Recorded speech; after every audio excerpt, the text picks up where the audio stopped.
Mental math कक्षा 8। मैं हूं हरी सर और आप सभी बच्चे देख रहे हैं आपका अपना YouTube channel math with Hari sir special Hindi medium के बच्चों के लिए। तो बच्चों, आज हम इस सीरीज में करने वाले हैं अध्याय 2 एक चर वाले समीकरण का अगला भाग। ठीक है, तो आप इस वीडियो को पूरा देखें, स्किप ना करें, देखकर प्रैक्टिस जरूर करें और अच्छी रैंक लेकर आए। ठीक है, मिलेंगे अब हम क्वेश्चन नंबर 21 पर। ये रहा क्वेश्चन नंबर 21। देखो क्या कहता है। तो प्रश्न नंबर 21 क्या कहता है, वह संख्या बताइए जिसके पांचवें भाग में 5 की वृद्धि उसके चौथे भाग में 5 की कमी के बराबर है। ठीक है, माना वह संख्या x मान लो, माना वह संख्या कितनी है x। ठीक है, प्रश्नानुसार यहीं पे कर लेते हैं। प्रश्नानुसार कहता है वह संख्या बताए जिसके पांचवें भाग में, इस संख्या x है, x का पांचवा भाग क्या होगा, इसके 5 से भाग कर दो, में 5 की वृद्धि है, जमा 5 कर दो, बराबर किसके, उसके चौथे भाग में ये संख्या है, इसका चौथा भाग यानी 4 से भाग कर दो, 5 की कमी ये 5 घटा दो, इस तरीके से।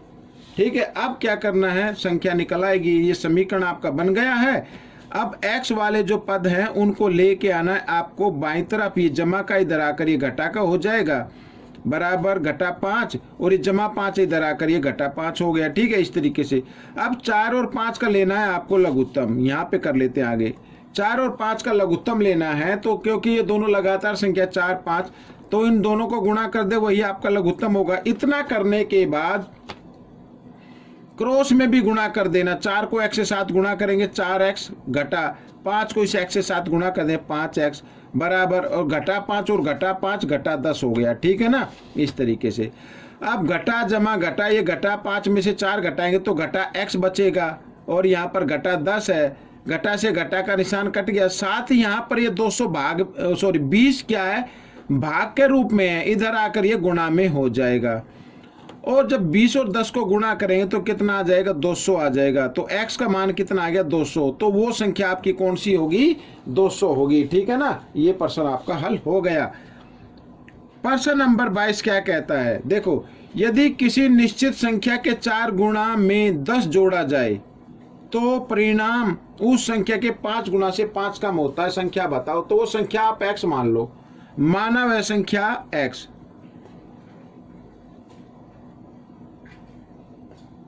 माना वह संख्या कितनी है, x है। ठीक है, प्रश्नानुसार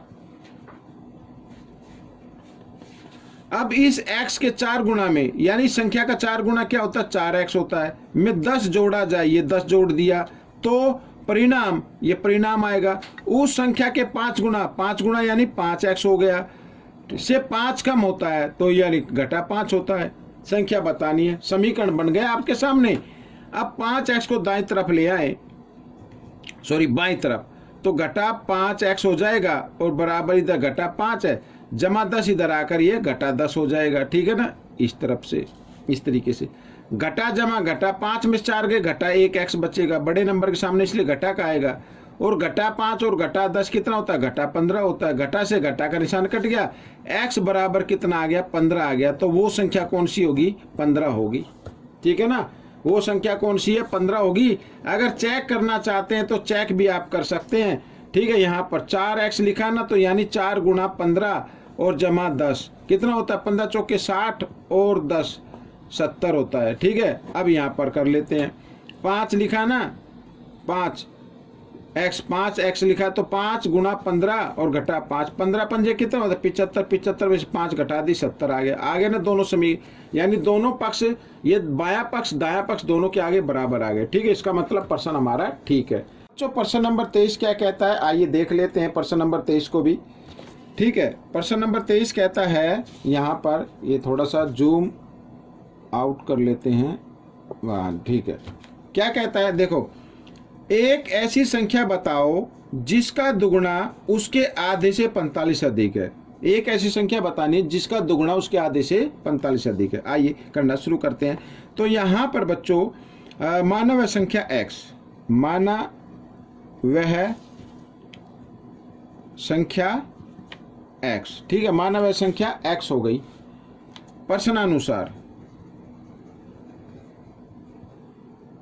प्रश्नानुसार क्या है, देखो संख्या का दुगुना, ये संख्या का दुगुना हो गया, x थी ना, x का दुगुना 2 गुना, ये है क्या लिखा है, उसके आधे से 45 अधिक है। यहाँ पे मैं बराबर का निशान लगा लेता हूँ और ये आधा लिख लेता हूँ, भाई बराबर नहीं है यहाँ पर, ये 45 अधिक है, क्या है ये 45 अधिक है। अगर मेरे को बराबर करना है तो आधे को 45 अधिक कर दो, ठीक है ना। आपका प्रश्न इसी तरीके से हल होगा, क्योंकि समीकरण के सवाल हैं, बीच में बराबर का निशान रख के हल करते हैं। अब 2x, इधर ये x बटा 2 है, जमा का इधर आकर ये घटा का हो जाएगा, ठीक है, बराबर 45। इसके नीचे 1 मानेंगे, 2 और 1 का लघुत्तम लिया तो 2 आ गया, ठीक है। साथ इस 2 को क्या देखो मैंने कई बार बताया है, अगर एक तरफ 1 है और दूसरी तरफ कोई भी नंबर हो, उन दोनों को गुणा कर दो, वही आपका लघुत्तम होगा। इतना करने के बाद क्रॉस में भी गुणा कर देनी है, 2 को यहाँ पर 2 दूनी 4x घटा x, इस तरीके से बराबर 45, ठीक है ना।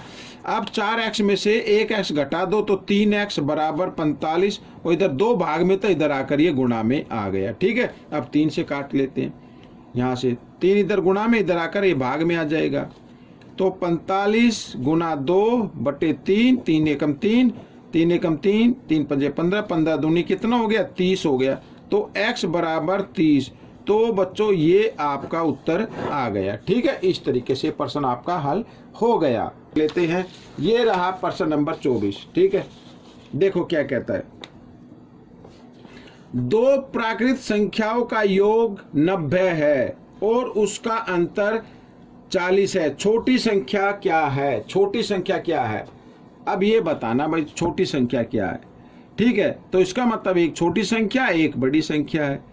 तो आप इसको एक्स वाई से भी कर सकते हैं और इस तरीके से भी कर सकते हैं। अगर एक्स वाई से करना तो लिख लो, माना छोटी संख्या, यहाँ पर माना छोटी संख्या, ठीक है, माना छोटी संख्या क्या मान लेते हैं, एक्स मान लेते हैं, और बड़ी संख्या क्या मान लेते हैं, बड़ी संख्या मान लेते हैं 90 घटा एक्स मान लो।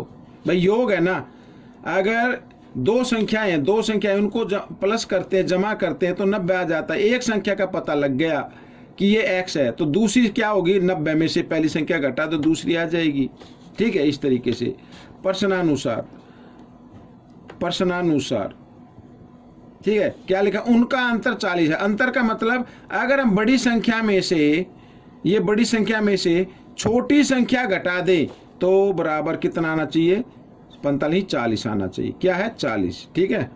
यहाँ पर घटा x और घटा x घटा 2x बराबर 40, ठीक है। और 1 मिनट में देख लेता हूं इसमें 40 है या 45 है।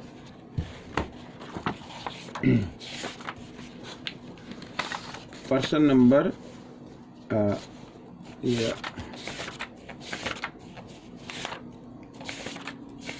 ये रहा, ठीक है, तो 40 ही है, ठीक है। अंतर कितना 40 है, ठीक है, कोई बात नहीं। तो बच्चों यहाँ पर अब ये क्या है, 90 इधर जमा में, इधर आकर ये घटा में हो जाएगा, ठीक है, घटा 90 इस तरीके से। अब घटा 2x और यहाँ पर 90 में से 40 घटाएंगे 50, घटा 50 आ जाए, घटा से घटा का निशान कट गया। अब x का मान निकालना है, x बराबर 50, 2 इधर गुणा में था, इधर आकर ये भाग में आ गया, 2 से इसको हमने काट दिया तो कितना आ गया 25 आ गया। x बराबर कितना आ गया 25 आ गया। तो अच्छा, ये तो आ गई पहली संख्या x, यानी छोटी संख्या आ गई 25, यही आपका उत्तर है, ठीक है ना, यही आपका उत्तर बन जाएगा। प्रश्न नंबर 25 क्या कहता है, ये देखो आपके सामने है। प्रश्न नंबर 25 कहता है, एक परिमेय संख्या इस प्रकार है कि उसके 100 गुना में 10 और उस संख्या का 10 गुना जोड़ने पर 340 प्राप्त होता है। तो संख्या बतानी है, माना वह संख्या x, ठीक है ना, माना वह संख्या x है। प्रश्नानुसार, प्रश्नानुसार क्या कहता है, उसके 100 गुना में, संख्या x है तो x का 100 गुना कितना होगा, 100x होगा, में 10 और उस संख्या का 10 गुना जोड़ने पर, ये 10 जोड़ दिया, और इस संख्या का 10 गुना कितना होता है, 10x होता है, ये जोड़ दिया, पर कितना प्राप्त होता है 340, ये हो गया, ठीक है ना। भाई उस संख्या के 100 गुना में लिखा है 10 और उस संख्या का 10 गुना जोड़ने पर 10 को जोड़ना है और उस संख्या जो x लिए x का 10 गुने को भी जोड़ना है, तो कितना आ जाता है 340 आता है। अब 100x और 10x 110x हो गई बराबर 340 और ये 10 इधर जमा में इधर आकर ये घटा में, क्यों इसके साथ तो x नहीं लिखा हुआ है, इसको इधर ले आएंगे, ठीक है ना। 10 और घटा दिया तो कितना आ गया 330 आ गया। x का मान निकालना है 330 और 110 इधर गुणा में इधर आकर ये भाग में आ गया, 0 से 0 कट गई, 11 कम 11, 11 3 33, तो x का मान कितना आ गया 3, यानी वो परिमेय संख्या कितनी है 3 है। वो परिमेय संख्या कितनी आ गई 3 आ गई। तो बच्चों ये प्रश्न आपका हल हो गया, ठीक है। तो इसमें इस वीडियो को पूरा देखना है, स्किप बिल्कुल भी नहीं करना है और देखकर प्रैक्टिस जरूर करनी है, ज़्यादा से ज़्यादा प्रैक्टिस करो बच्चों। अब मिलेंगे अगले भाग में, तब तक के लिए धन्यवाद।